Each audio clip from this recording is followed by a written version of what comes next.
பஞ்சம். அந்த தேசத்தில் பஞ்சங்கள் கொடிதான உடனே அந்த அதாவது நமக்கு தெரியும், ஒரு கிராமத்துல ஒரு பிரச்சனைனா பஞ்சாயத்து கூட்டுவாங்க. பாத்தீங்களா? ஆமா, எங்க ஊர்லாம் வந்து உங்க ஊர்ல தெரியல. ஒரு பிரச்சனைனா பஞ்சாயத்து கூட்டுவாங்க. பஞ்சாயத்தை கூட்டி அதுக்கு ஒரு சொல்யூஷன், இதுக்கு என்ன தீர்வு? மழை இல்ல, தேசத்துல பஞ்சம். அப்போ ஊர் தலைவர் ஒரு காரியத்தை சொன்னாராம். அதாவது எவ்வளோ வந்து நம்ம ஊர்ல பாவம் செஞ்சவங்க இருக்கான், அது நம்ம ஊர்ல எதுவும் இல்லை, மழை இல்லை. அதனால நம்ம ஒரு முடிவு எடுப்போம். அந்த சமுதாய நலக்கூடம் தெரியுங்களா?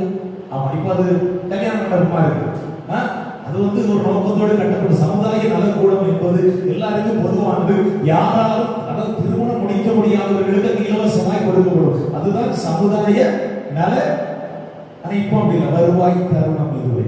இப்ப பணத்துக்காண்டி, அதாவது இன்றைய காலத்துடைய சூழ்நிலைகள் எல்லாம் மாற்றி அமைக்கப்பட்டிருக்கிறது. இப்ப எது முன்னாடி இருக்கிறது கேட்டீங்கன்னா பணம்.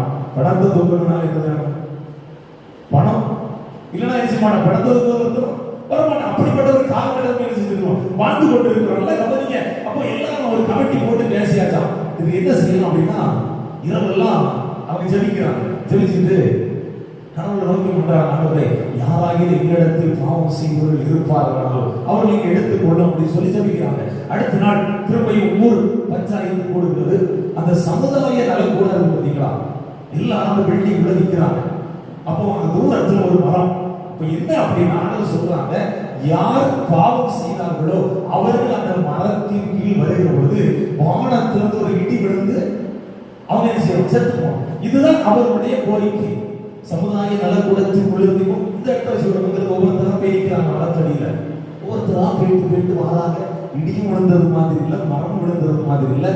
எல்லாம் வந்து எல்லாம் முடிஞ்சு கடைசியில் ஒரே ஒரு மனுஷன், கொஞ்சம் வயசானவர் அப்படியே நடந்து போனாராம். இப்ப உள்ளத்தினுடைய மனநிலை எடுத்துருவோம். கடைசி ஆடு விடுவான்.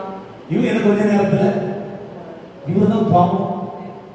இவரும் அப்படியே நடந்து போனாராம். அந்த மரத்தின் பக்கத்துல போய் இருந்தாராம். தமாறு ஒரு சத்தம் கேட்டான், சமுதாய நலக்கூடம்